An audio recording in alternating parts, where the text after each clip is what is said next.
All right, everybody. It's nice to be here and be out here in California. It's really a treat to get out of my normal work in policy and working with businesses and come to a university and engage you all.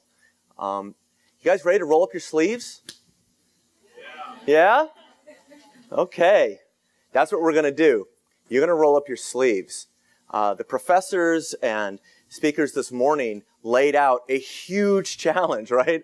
Anyone feeling the hugeness at all? Does that, yeah, putting it out on, oh, you're the young people, you need to lead the way and figure all this out. Well, this is a chance to simulate different paths towards addressing the challenges that you heard about from Secretary Schultz and Dr. Jacobson and Dr. Field before, all these speakers so far. The way we're going to do this is that we're going to run an exercise where you in small teams are going to recommend a path towards addressing these energy challenges over the next several decades. We're going to break you up into teams of 5 or so, and then you're going to have this computer simulation where you're going to test various scenarios. Some of the approaches we just heard from Dr. Jacobson, perhaps some of the things that Dr. Schultz was talking about. All these different approaches you're going to put into a simulator and see what would the implications be. And you're going to get a chance to make your pitch first to your peers and then to a group of stakeholders who are going to judge and pick, this is the proposal that we like the best. So that's the general flow of what you guys are going to be up to over the next couple days. My job today is to lay out your challenge and to give you this simulation tool that you're going to use in order to gain some insights into the long-term implications of whatever strategies you pick. Okay? That's the big picture. But first, let me say a little of what I'm going to do right now. And basically, that's why we're here, all the challenges we heard about. We're going to talk about who we are, like what brings me to this work, your mission as your little think tank team, what that mission is. And then I'm going to show you how to play with the simulation. And this is going to be on your computer. You're going to be putting numbers in there, kind of like a computer video game. And then you're going to form some teams, and you're going to have about 30 minutes with your team to get to know each other, talk, start to set up the simulation, and start the whole conversation that's going to last this whole week, all the way through Friday. We'll be done by 3:30. So first, us. I'm part of a not-for-profit called Climate Interactive. We emerged out of MIT. We studied this approach to modeling called system dynamics. And our approach is to help people see for themselves what paths they really want to take, and to address the biggest challenges to our lives on Earth. We're being funded by a bunch of foundations, some of them out here in California. Folks like Climate Works in San Francisco, I'm going to go see them on Thursday. Morgan Family Foundation is out here, other philanthropists. This is the money behind Skype. So any money that goes there goes to addressing climate change and energy transition. And we work closely with these folks here. The gap. Our mission is to close a certain gap, and you probably have seen it. Your questions indicate you've seen it as well. The gap is the understanding of climate issues, of energy and engineering, about all of these challenges facing society, and then what comes out of the mouths of our leaders, our citizens, our business leaders in government all over, that huge gap we see right now about the understanding of climate issues and energy. How do we close that gap? Clearly, more information isn't going to close it, is our hypothesis. Instead, we think better experiences of understanding the long-term implications of actions is going to help close the gap. That's why we set up simulations like what you're about to experience. We think you need to chew on things, roll up your sleeves, and see how various policies will play out in a simulated environment. That's the gap we're really trying to close. The way we close it is we think we need 2 things. We need really grounded models. So when we have our model like C-Roads was a model that was used by the US State Department and by the Chinese government and checked out and reviewed by all these different scientists. Dr. Stephen Schneider here at Stanford, now deceased, was one of the lead reviewers on our model C-Roads. We also publish our stuff. So this is one of the papers that we publish about our model. But more importantly, we make sure they get used. This is the lead U.S. negotiator, Jonathan Pershing, presenting some of the customized analysis that he did using C-Roads. It's really important that we answer the exact questions that people have on their minds. John Kerry used the model in the lead up to Copenhagen. we got a chance through John Holdren to brief, well, John Holdren used C-ROAD's output to brief President Obama 48 hours before the Copenhagen summit. He had some very specific questions that only a customizable simulator could address. In the same way we work with folks in China. Well, this is a very fuzzy picture of all the users of the model around the world. Part of our mission is to get this into new people's hands. Some science museums came to us and said, can you put this climate model into an exhibit in a science museum? So this is one, and there are two different exhibits around the country that use our model. And there's also one that's on the iPad or the iPhone. So we have the world's smallest climate model. You can go there later. Don't do it right now. I can see you want to. Go Climate Pathways. It's the world's smallest climate model. You wipe your finger, and then you get to see over the temperature over on the left. It'll calculate, given a certain trajectory, what the temperature will be. So write it down. Go. It's free. It's kind of fun. Play it with that uncle of yours who you're always talking with over dinner about climate science. So the point is, how we close this gap is that we get analysis into people's hands, not as just graphs and numbers, but as experiences that allow us to test for ourselves what needs to be done. All right, you guys are pioneers in that this is the first time we've taken this En-ROADS model I'm going to show you. We've been using it and putting it into the hands of folks other than us. All right, so for about a year now, I've been going around and working with business, so a lot of corporate people out of the energy sector. I was in DC maybe about a month ago, and we had a group from BP and GE and Toyota and some of the French nuclear companies, a group of about 40 people doing simulations in this model, but they do it for business strategy. Or we're in DC working with policymakers. This is the first time that I haven't had my hands on the mouse. So we've been working with the team here to try to get it ready for your hands to be on the mouse and you to make the changes. So I welcome you as beta testers to some degree, and so we welcome your feedback, but also your patience as we work through you guys actually using the simulation. And one thing that's really critical about it, you've probably heard of a lot of the integrated assessment models or the energy models that are out there. The part of the EMF, the Energy Modeling Forum, Professor John Wyant is here, who's the head of the EMF. There are many disaggregated, important research models that they do research and they publish papers to have results saying, here are paths into the future on energy. Our goal is a little different. So I want to distinguish the kind of simulation that we're trying to be. It's really a rapid, broad brush, rigorous overview of the dynamics to support strategic conversation. So when you see it, think of it differently. We're really trying to help you understand what's going on in an interactive sense. You'll see it runs very, very fast. As a result, we made it very, very small. That'll have implications later. We want to complement those disaggregated models as opposed to take their place. This is a different kind of model. All right. Hopefully that was the rest, all the lecturing I really need to do. So we're going to start this competition. And here's the deal. You're going to be broken up into these small teams, and you're a small think tank making recommendations. Here's what I think we ought to do about the global energy challenge. Perhaps thinking of it as addressing what Secretary Schultz laid out. It's like, here's the challenge. It's in your lap. What should we do about this? So you're going to have 4 judges. And actually, this is changing. This is the one that is going to actually change because we're thinking about exactly, it might be actually different than this. The main idea is that you have 5 criteria you're trying to meet with your global recommendations on energy strategy. 5 goals. Help the climate as much as you can.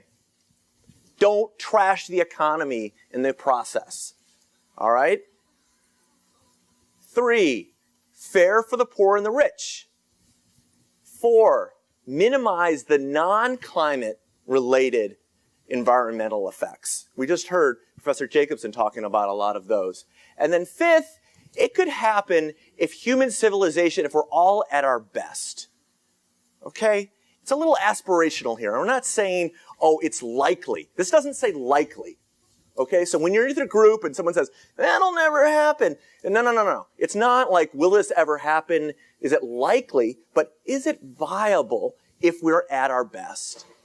Okay? So get to be a little aspirational. Don't be too realistic, but be somewhat realistic. So here are your 5 goals. you're going to come up with proposals that meet these goals. One of the goals can be very quantified. In a minute, you'll see with this simulation, we're going to be able to say what the temperature would be in 2100. These, you're going to have indicators. You're going to know how many nuclear power plants get built. You're going to know what the price of energy is. You're going to know a lot of these other factors that are important here when it comes to the economy and the environment and viability and all that. But you're not going to have a slam dunk number that says, oh, it's a viability of 6 out of 10 or something like that. You're going to have to use the rest of your understanding of the world to add that information. I want to pause at this moment. You heard the mission. You've heard some of these goals. I haven't told you the mechanics. Don't ask me any questions yet about, like, where do we meet and all that kind of stuff. We'll work on that. But for now, any questions about the basic premise so far? Yes? So, as far as the economy, there's a necessary disruption. Oh, yeah. How can we say, all right, we're going to say sorry to the Koch brothers, but new people are going to be becoming the rising stars? I mean, how does that factor into the disruption thing where it's like some people are going to be, like, you just can't be a coal miner anymore? So there's a question, the question, if people didn't hear, is there's going to be economic disruption. There will be, as I heard it, winners and losers in this as we have this transition towards a different energy future. How do we handle that? That is handled not as much quantitatively, but as you make your case, first to your peers, then to the final folks, like, this is the best way. And we think that these people being the winners and the losers is better than not doing what we're doing. So you really just have to make an argument based on your understanding of right and wrong and what's best. Other questions at this point? One more, yeah. As far as equity, does that mean that we set an energy budget for basically everyone and say, like, there's two ways of looking at it. You could say that people who are already living a high energy life continue to do that, and people who are living a low energy life continue at a lower energy level, or do we say everyone gets the same energy ration globally, so people can go up from one side and they have to come down on the other? So the question is around with equity. Is it appropriate to, like, try to support the status quo of some people are losing a lot more and a lot less, or are we trying to balance that out? This is an ethical, moral question that is important and is part of this whole challenge you face. We're not going to answer it and say, this is what we mean by fair. Instead, your team is going to argue, this is what we mean by fair, and that's the purpose, is for you to have that conversation and work for yourself about what is a fair and right. So I've ducked 2 questions so far. Is there a third that I can duck, or? I'm sorry, I really am. We're putting it back in your lap. Yes? Political viability. Like, yeah. Are we part of the democratic society? Are we there? Right. What about political viability? Are we part of a dictatorship? Are we part of a democracy? This is a global model. Squint your eyes at the world, take it as it is, and say, here it is. We have countries that are run this way and that way and that way and that way. And then think, okay, what would happen if human civilization, not the United States, mind you, or not just the US and China, but everybody, what if it was at its best? What do we think could be possible? All right. What you're going to have in the simulation, and I'll show it much more closely, you're going to be able to change some very concrete things in this engineering systems model. Fuel mix, energy efficiency, GDP growth in the short term and the long term, other greenhouse gases like land use, methane, N2O, and others, and policy, carbon policy. All the specifics are in a document that you'll have. Don't pull this out yet. Actually, why not pull it out? You'll see in your package, you have something that says Guide to the Control Panel. You see that document? It says Guide to the Control Panel. It's in your packet. This is a short list. The long list is this. These are all the different things that you can change when you make your proposal and when you run the simulation. So take a look at it. That's going to be a resource, particularly for the person who really wants to get under the hood and understand exactly what all the different levers do. These are all the different things you can change. Here is the rough schedule. There's a more detailed version of this in a second document, which is called the mission. It says World Energy, Climate Interactive, your role, your mission, and it has a schedule in it that's very specific. Here's the big picture of the schedule. Today, I'm just going to show you how to work the simulation. You're going to get your teams together and meet each other, talk about how you're going to go about this, talk about roles. That's what we're doing today.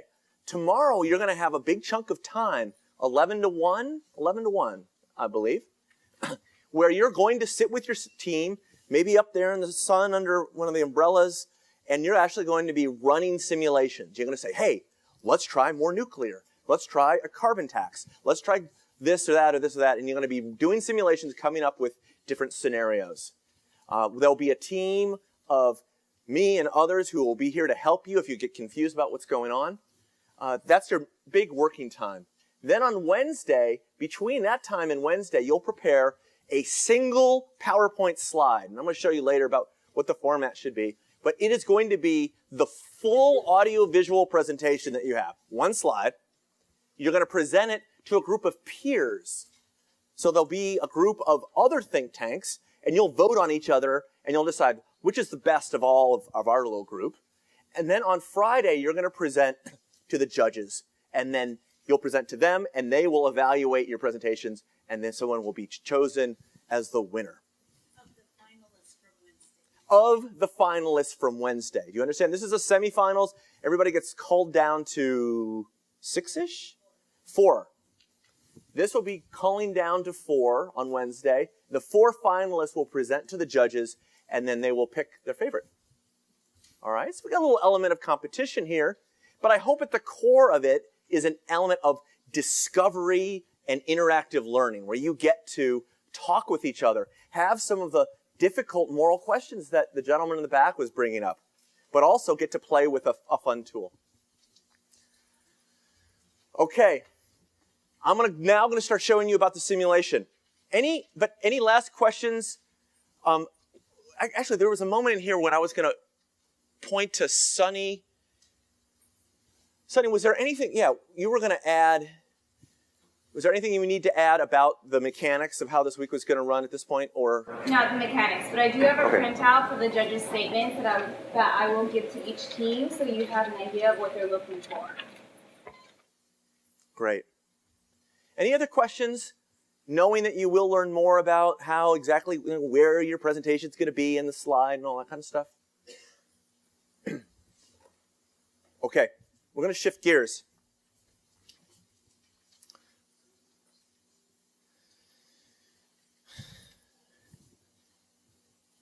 Few things just to say about simulation, about the simulation inroads before we start running it.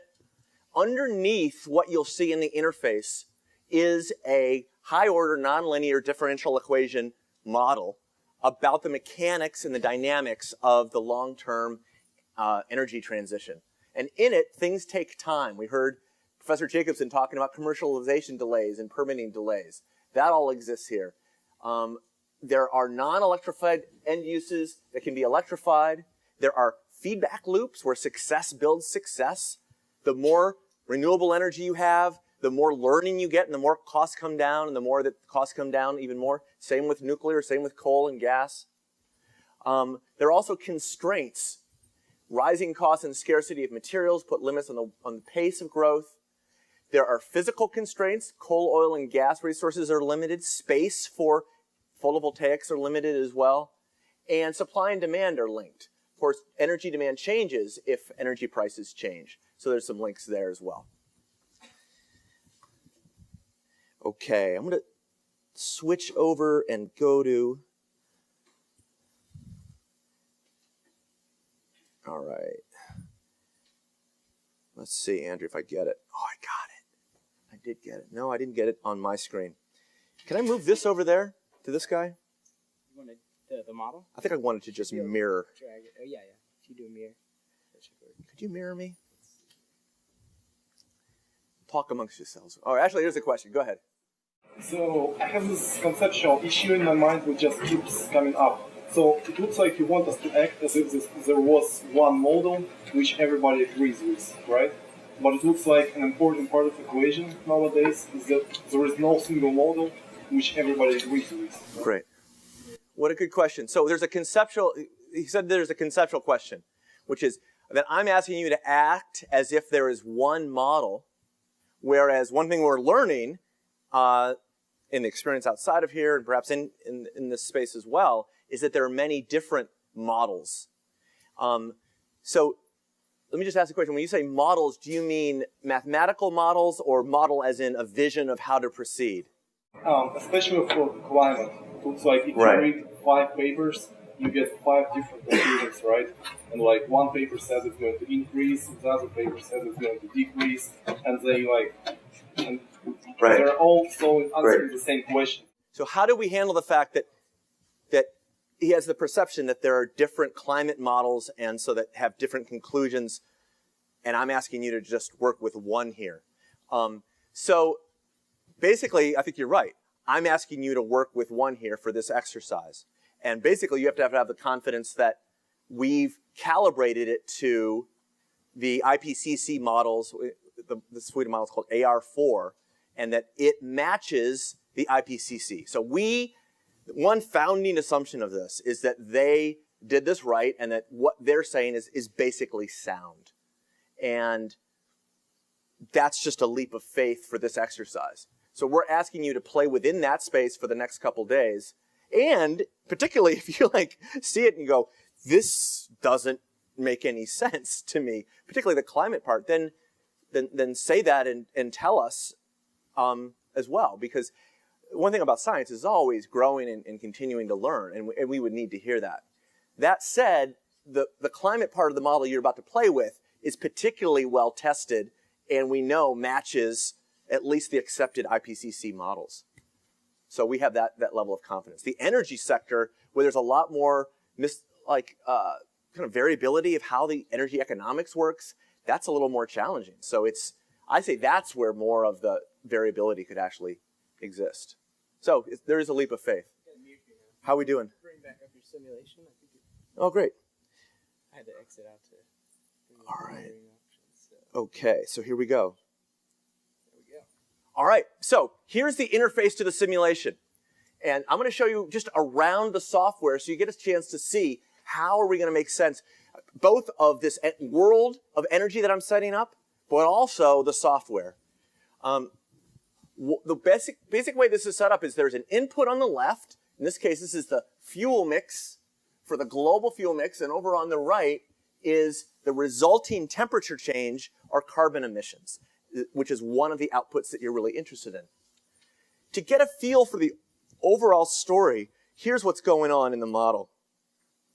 Look up here at the top. You see there's these different views, Kaya, demand. This is set on fuel mix, which is going to show you the fuel mix. And then over to the left is the demand. This is final energy demand on the left. But way over here is something we call Kaya. This is named after the Japanese scientist who just did some really basic mathematics and said, he actually broke this out into more than one term, but gross world product. This is global GDP, dollars of economic activity per year, $1 trillion, growing about 3.5% a year and slowly leveling off. So we're just assuming that that's going to happen, okay? You can change it if you want to. Energy intensity of GDP is the exajoules per $1 trillion. That is how much energy does it require to create that much GDP in the world. This is really about energy efficiency. What's the energy intensity of the global economy? It's dropping about 1.5% per year over time as we get more efficient technologies and as overall systems get more efficient. Carbon intensity, this is how many tons of CO2 per exajoule. So how much CO2 do you have to emit in order to create some energy? And it's not changing much. We have, you'll see in a second, a transition of coal, oil and gas, and nuclear and renewables, hydro and all that. But over time, it's really not changing much. The math here, this times this times this, gives you CO2 emissions from energy. And that's the total emissions that's going into the atmosphere. That's the stuff that's going into the atmosphere, and as we heard earlier from Dr. Field, is also getting pulled down into the oceans and into land through photosynthesis. All right, so basic math. This times this times this. As you can tell, well, which is growing? Is this growing faster than this is falling? Or is this falling faster than this is growing? Just to see if you're getting this. How do you know that? I like it. I love coming to technical places. People answer questions like that. This is definitely growing faster than this is falling, not just because your eye sees it, but because if you multiply these, this is basically flat. This times this means CO2 is going up, okay? The emissions are going up. So that's the overall story. And what you'll see, the way this model works and why we have set it up to work interactively is that you can change things. So watch over on the left. I'm going to just change and start playing with stuff. So there's, see the green line? So GDP could be higher, it could be lower, and the emissions will change. Energy efficiency, watch the second graph now. You could have accelerated energy efficiency in the world, and that's going to change the energy intensity of the GDP. In the same way, we could have some sort of carbon price that would change the fuel mix. And so the third thing is going to change. So the process that you're going to be going through is making these changes, seeing what the results are, and building your own conclusions about what the best strategy is. The Kaya isn't, I think this is a better way to look at it, but you could choose to show it however you want. This view shows a lot more about the carbon intensity. Remember that one that was kind of flat? The reason it was flat is because this was going on. From 2000 to 2100, this shows the overall energy mix. Maybe I'll use my pointer thing. Over here, up here at the top, didn't want to do that. Excuse me.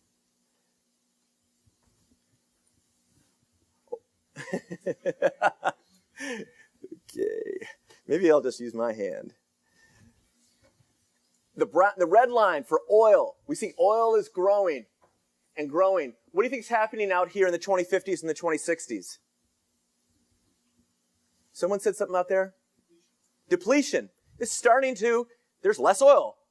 Not just running physically out of it, it's just getting more expensive in the model. Oh, great. It's getting more expensive in the model out here in the 2050s and the 2060s. So it's starting to peak.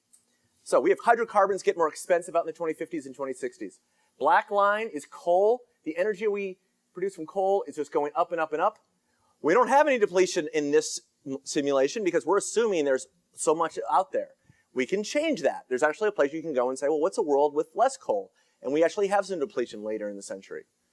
Blue line is natural gas, growing and growing as a global energy source, getting expensive out here a little bit further into the 2060s. Here's nuclear growing slowly. It could grow faster. Here's renewable, bio, and hydro. Now, why did we choose this?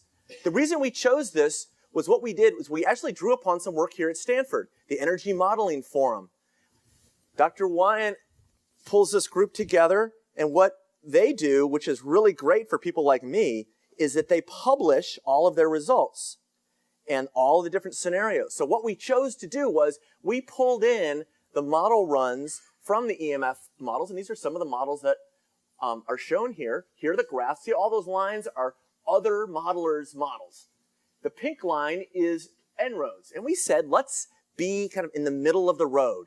Let's not be on the fringe, either high or low. So when it comes to our GDP assumption, there's our model right down in the middle. Energy use, try to be down in the middle. Fossil fuel use, and you can go look at this, by the way. If you want to go check it out yourself, this is the main area where you get to see all the different graphs. I just went over here to comparisons, to EMF, and you can go see energy intensity, carbon intensity of GDP, and we can also look under their different scenarios because they don't just publish one, but you can go see what about in their reduction scenarios, what do they assume carbon intensity would do? And the same thing for all the different sources, for coal, oil, gas, bioenergy, etc. So that's how we build some of our confidence in this business as usual, reference scenario. So here we have one story for the fuel mix going into the future, and we also have the demand, which is just that GDP times the energy intensity out into the future. What that gives us is the overall emissions, and you saw that graph of emissions earlier. Look over on the right here. You see this little button? You can toggle between emissions and temperature. Temperature is the one you've been looking at, where here's global temperature using that climate model that I talked about earlier, growing and growing. Here we are, about here around in this area. We're passing the red line is 2 degrees. We'd pass that and go up towards 4.5 degrees by the end of the century. We can also look at it as emissions right here to see what would the emissions be. Global emissions of CO2 growing, and then the goal is actually a corridor. You see those 2 red lines? The goal would be to get the emissions curve to bend down into that corridor. That would indicate a high likelihood of keeping temperature rise to 2 degrees. So that's the basic setup on the top. On the bottom, what we can do is change a variety of things that that you all might care about to put in your proposals. Some of them are universal. Carbon policy around emissions price, a performance standard that you can read about in a minute. Energy efficiency, where we change the energy intensity of new capital. That is new cars and new power plants and new appliances, all sorts of, and buildings. The energy intensity of that new capital. You could change the GDP growth. Land use and other, red is deforestation and land use. Other gases are methane and N2O and the F gases. We can also change over here 2 things. A price or a subsidy for coal, oil, gas, renewables, new tech, biomass, or nuclear, or some sort of breakthrough. At one point in time, say there's a breakthrough in photovoltaics that brings the price down a lot. So given all that, just to see how this works, what's one thing? Let's just try something. And this is mostly we're not going to hash out the whole story of this policy as much as what's something we could try just as something to get us going to see how the software works. What would be an approach? We're going to do things one by one, not a whole combination of things. What do you want to try? Carbon tax. So the way you would do that is and I'll show you the mechanics. When you get the model, it's going to look like this. What you do to run it is you go to this area at the top. It says test, but why don't we actually type in carbon tax? And do you have a number in mind? You'll see there's suggestions there in the reference guide of what Australia chose before it was repealed, and then European Union, what is there. Because sometimes it'd be good to say carbon tax of some number. Anybody who tracks carbon taxes have a number that they want to try? Dollars per ton CO2? $10. I heard 10, I heard 50. Just because I want to see it higher, I'm going to go higher because then you can actually see it a bit more. But we'll try both. So this is going to be carbon tax 50. So what you do is you hit, I'll stop it again. See this little running guy over here?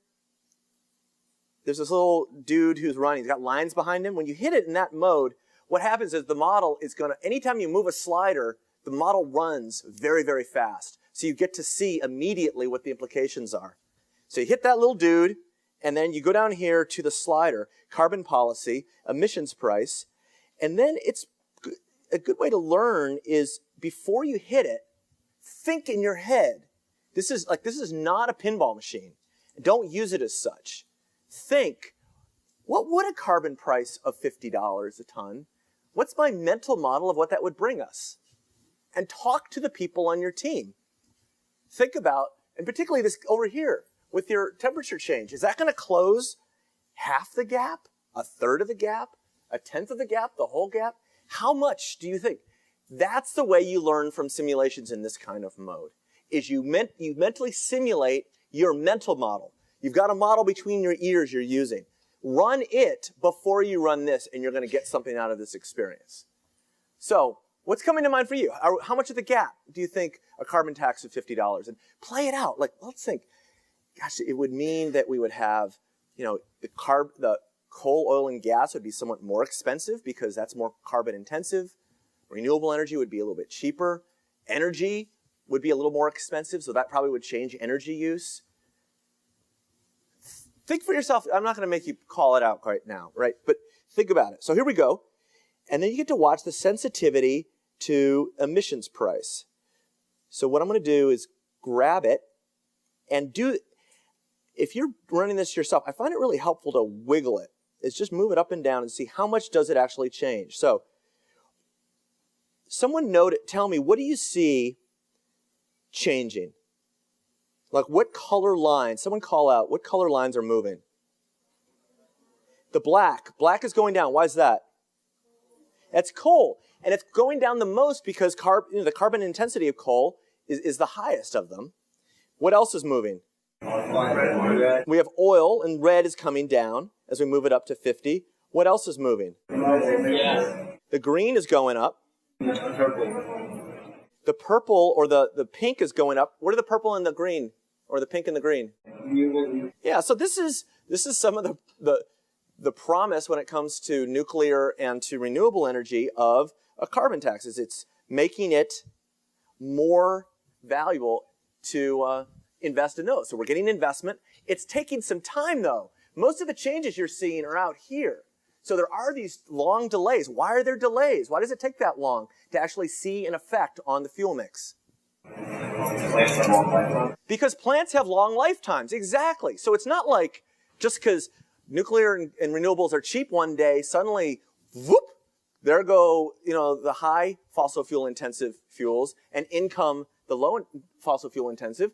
Right? You've got these things that last 10, 20, 30, on average about 30 years. So you've got this embedded infrastructure that sits there. And also, just because it's cheaper doesn't mean that you don't keep building the coal, oil, and gas. A lot of countries are going to build it for energy independence, for sovereignty. They're just going to keep building them. So we have a lot of that going on.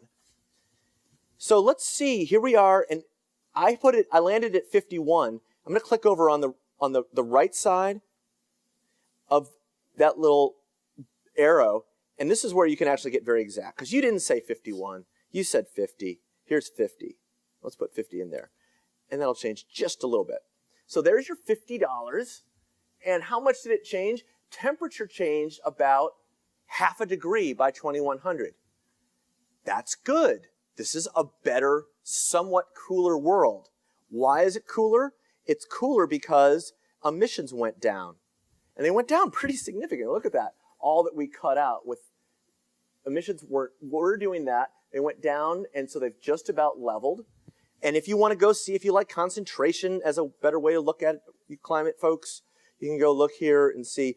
Over on the right on impact, it says CO2 concentration. You can see whether it's going up to 700 parts per million or 650. CO2 equivalents. There's lots of different ways to look at this. And if you want to see other thing that's going on, how many nuclear units get built, for example. You can see every year how many units. Here's the green line is the new run. Here's the old run. We're seeing that we're building more nuclear units. And you have to imagine, this is where, remember I said some of it's the climate measures, but you can get some sense of how we would cite by 2040 800 new nuclear units per year. And then by 2600 by the end of the century if we took this path. In the same way, we have to cite renewables and et cetera. So this gives you a little bit of other information about this one scenario that we've just chosen. Why did we get that impact? It's helpful to go back to Kaya. When I get stuck, so when you get stuck of like, why did this go on? You can see the result. Instead of this flat line, we see this carbon intensity of final energy coming down. That's the fuel mix changing. Why did this come down here? Why do you think the energy intensity fell faster? Wait, say it again? Coal and gas are very energy dense and we're using less of them. Coal and energy are very dense, we're using less of them. The energy density of coal, that would all show up here. That wouldn't be an explanation of why energy use per dollar of GDP went down. This has got to do, go ahead. People have to become more efficient because it's more expensive. They do in the model, that's exactly right. So what's happening is energy, and we can go look at the price of energy is in here, and I encourage you when you get this to go look around. So here we have overall cost of energy. The green line, we have a slightly higher cost of energy. It's a little bit more expensive. That sparks people getting a little bit more efficient, a little more incentive to have a higher MPG car or to have more efficient end use of your electricity in industry all around the world. So that is one impact, and that's why we see the overall energy intensity falling. All right, so the basic idea here, when you do these simulations, don't just play it like poke, poke, poke, poke, poke. How can I get this to come down? Think, talk about you're doing an experiment in a real experiment, and then talk to each other. Here's what I think is going to happen. Run it, see what happens, and then talk about the results till you understand why. And then you say, okay, that was great. I'm done with that. Stop it. And then you get to say, all right, let's go back and try another one. And you can change the name, and we can try gas. You can try methane. You can try whatever you like. Shut down some coal-fired power plants. You can subsidize some more coal-fired power plants. Anything you'd really like to try. Yes? Where is population in the model? What a good question. Where is population in this model? Population is conflated here. In fact, we have another version of the model that breaks out population and GDP per capita. And you could actually look at the difference between the two. Our focus here is more in this area, so we put the two together. Yes? Yeah, another really quick question. Earlier on, oh, sorry. No, you're up and then over here. Okay, earlier on you mentioned the supply and demand equating. Do we have the ability to adjust the market equating conditions? Because it looks like it's kind of like a general equilibrium model. Okay, what a good question. So supply and demand are affecting each other. Do you have the ability to change that? Because it looks like a general equilibrium model. So it's not a general equilibrium model. Those are very good models. They address different sorts of questions. Yes, you have the capacity, but this is like the danger zone. Don't get, you can get in trouble if you do this, but we love transparency more than we fear you getting in trouble. So I'm going to show you how to get in trouble. You ready to get in trouble? If you go here on the main page and you slip underneath, this says full control panels. It says assumptions and conditions. This is where we start laying out, and for the super wonks in the group, you may want to go play with this. This lays out all the assumptions. So our theory of change is make these simulations as transparent and open as possible. We give them away. Obviously, we're putting them on your computers. That's why you have people around the world using them. Here are all the assumptions, like initial ultimate resource remaining. Remember I told you that we assumed that you could run out of stuff and there could be a world with more coal or less. Remember I said less coal? So there's an assumption for how much coal is in the ground. And if we wanted to, we could say, well, play it. I don't believe you that we're never going to have expensive coal. I think it's going to get expensive because there's a lot less, or the purple people of the world are going to say, I don't like it. So watch, so you move that number down and you can say, well, here's a world with less coal. And of course, see the shift? You have more gas, you have a little more oil because you have less electrification without cheap coal. So you could test many things. So if you look under here, there are a lot of different things you can change. The progress ratio, actually this is kind of cool for people who like thinking in feedback. The progress ratio is one important factor in the simulation. Let me go over here and pull that up. It's actually, excuse me a sec. Some of the important feedbacks for you to understand that are in the model. This is, actually, you guys are all engineering types. You can handle this. Or energy types and everything. What we track is how much energy production is under construction. Then we have acquisition and how much is actually in use. But there are feedback loops that drive this system. The one that I just exposed is down here several, right here.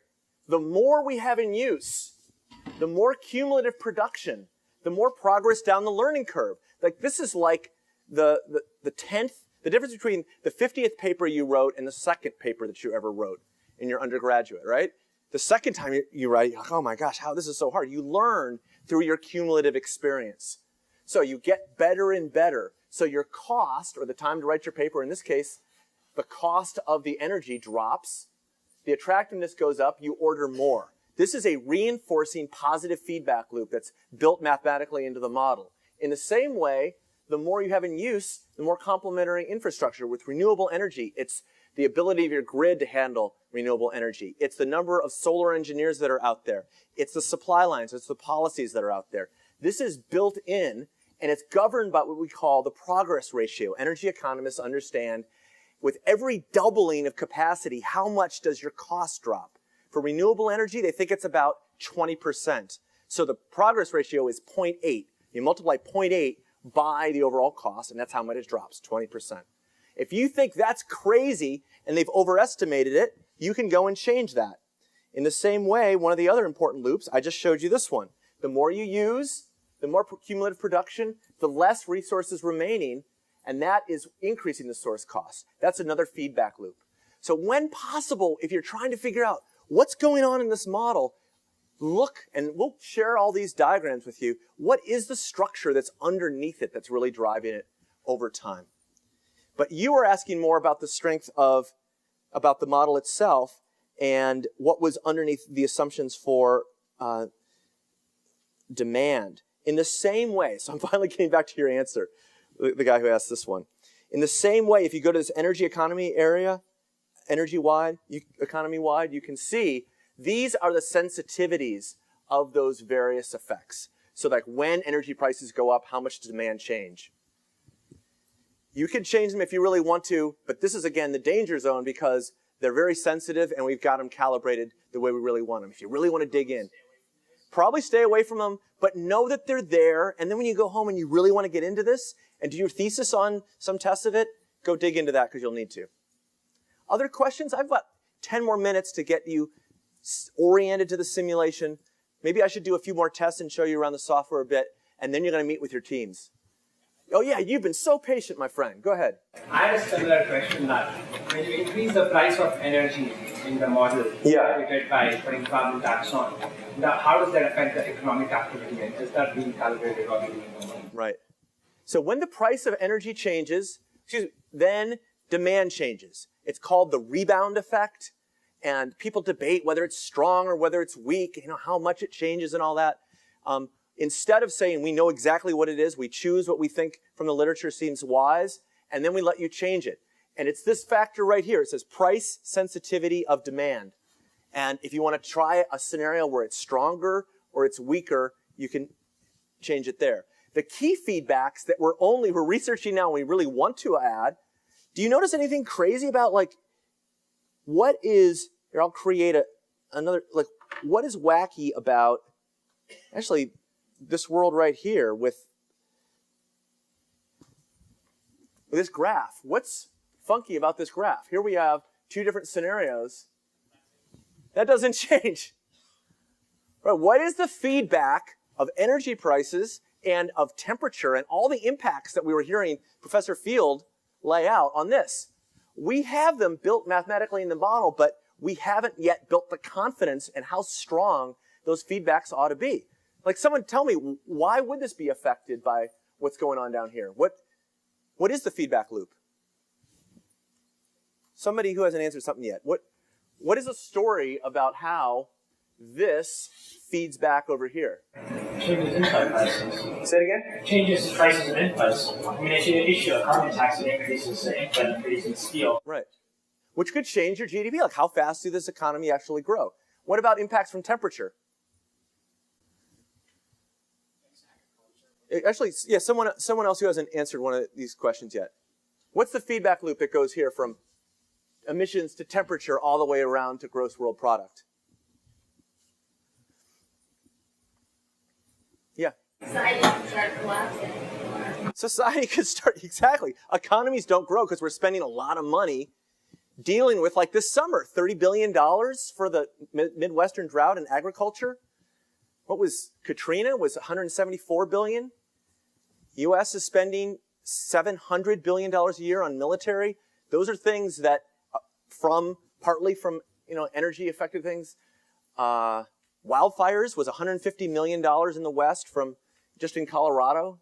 So all those things cost money that could lead to different rates of growth here. And people have estimated it. We haven't added it into the control panel yet, but that's it's just something that you consider that's not in the model right now. we have just a few minutes. I want to show you a few more mechanics so that you can really get your way around here. The basic premise of what you're going to be doing, if we go here, I want to go do another test. Let me see what else really should be shown. Oh, once you do a run, we did that first run, and see the purple line over here that's still showing up? When you want to get rid of it and you want to do a new run, you see this little gauge here? This is your, and by the way, all this is documented in some of the materials that you're getting, but this is your control panel, and it shows all the runs that you've done. You did a full test, you did a carbon tax and a test, so you move them over to this other side and you get rid of them, and then you say, okay, I'm going to try another one. So if you want to try something else, this is going to be test 3. You go down here, and you notice here where it says coal policy, you could switch this to be oil or gas or renewables, and then you can make a change, like you can have a subsidy. So watch the green line over on the left. It's going to move up and down in a second. Let me just bring it back in. Hold on a sec. We have a little freezing going on. The VenSim seems to have frozen.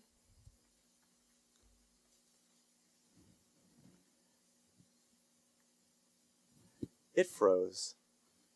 So what we'll do, and you may actually run into this, is we'll just pull out of this and then try it again.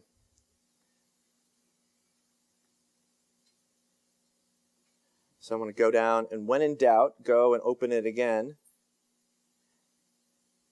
And then we can do it again. So the way that we do it, again, is click on the name, give it a new run. So this is going to be test 3. Test 3. And then what you can do is any of your energy sources, we either have a price or a subsidy. So we move it one direction. Okay, you see I'm moving down towards there being a price or a tax on renewable energy. You move it this direction, and there's going to be a subsidy. You can check out what that effect would be. Or, if not a subsidy or a price, you can have a one-time breakthrough. That is, imagine some breakthrough in some new in the technology like PVs. That isn't just a gradual drop in the price, but a one-time 20 or 30% drop. So in this case, here we are over here, and we say, let's imagine that there was a one-time breakthrough in renewable energy. So watch as that drops and the green line grows up and up and up. That would be simulating some breakthrough where PVs get really cheap, for example. And you can see what would happen and then what the results would be down here. So any last questions just about the mechanics? Tomorrow we're going to have the time where you're going to be playing this. You can ask us questions about how to run things, and you have material about that. Yes? Yeah, so it looks like for any parameter which we can change, we have some range within which it's allowed, right? That's right. Somehow go outside of the range. So the question is, it seems that for every parameter, there's a range that is permissible. Can we go outside of that range? So what we've done is we've put this within a reasonable range. So this goes up to $100 a ton, but why not try 150 or something? The way that you do that is that you can, but again, one thing to know is we're not going to stop you from putting in crazy numbers, okay? It's part of the art of using a simulation well. And of course, you're going to have to say to your peers, when you say, I have a $300 per ton carbon tax, and they kind of laugh and they don't vote for your thing, because you're going to have to pass the giggle test with all of these, right? Viability was number 5 of the goals. But that said, try it. So you can type in here 300, and this is a good extreme conditions test. Oh, I'm kind of scared to see what's going to happen. I have not tested $300 per ton, but, well, there it is. What happens? $300 a ton. There's the coal industry just turns over. Oil, gas. I missed that. Why does it use a lot more? Why is it Right. In this case, the economics is favoring renewables. Oh, because I also, remember I had the breakthrough? We've still got that breakthrough. So this is a combination of $300 a ton plus really, really super PV breakthrough in the technology. So this could be another scenario that you try. Remember, there are many other things that are here that I haven't shown you as much. And just to give it a little wiggle, here's Brazil and Indonesia and reducing deforestation, methane over here. Look at the effect on temperature from getting rid of methane. Many other things that you could look at. Drew, I want to clarify one thing. Please. Might be misleading. You can put in your own number, but I think some of the sliders are not within a set range that's reasonable, right? That's right. Some of them go beyond what might be reasonable. Yeah, sure. Yeah, so like things like, and the word reasonable is tough. What's reasonable when it comes to GDP growth? This is showing you negative GDP growth or incredibly positive GDP growth. So you really have to bring your judgment to bear. And in the guide to the control panel, there are many tips about, what other people think the numbers really ought to be. But we're really putting this over into your hands. I'm not telling you this is what it ought to be. You're going to have to make the case. And ultimately, what you're coming up with is your combination of sliders that says, here's my path of how I think we're going to meet 5 criteria. Address the climate challenge as much as possible. Don't trash the economy. Make it fair. Make it viable. And the 5th one that I can't remember. Someone remember, what was it? Equitable. No, I did say fair. Viable, climate, economy, viable. Oh yeah, the non-climate related environmental effects. Okay, because there are other things like air quality and water and other things that we really care about. Okay? I have time for one last question, and then we're going to get you in your groups. Yes, ma'am. On the equity point, when it talks about global GDP, I guess we're making this model is going to help us specifically for both GDP and temperature change. It could be that the overall average goes down, but that is not going to be existing. Exactly. So the question is about equity and the fact that it shows global GDP, but doesn't show you anything about where or who's making all this money. So this doesn't address that. So you'll have to make a case when you make your presentation of like, oh, this is my plan and this is how it addresses equity. I think that this plan is better for equity because. Okay. So can you show the slide yet? I haven't shown the slide.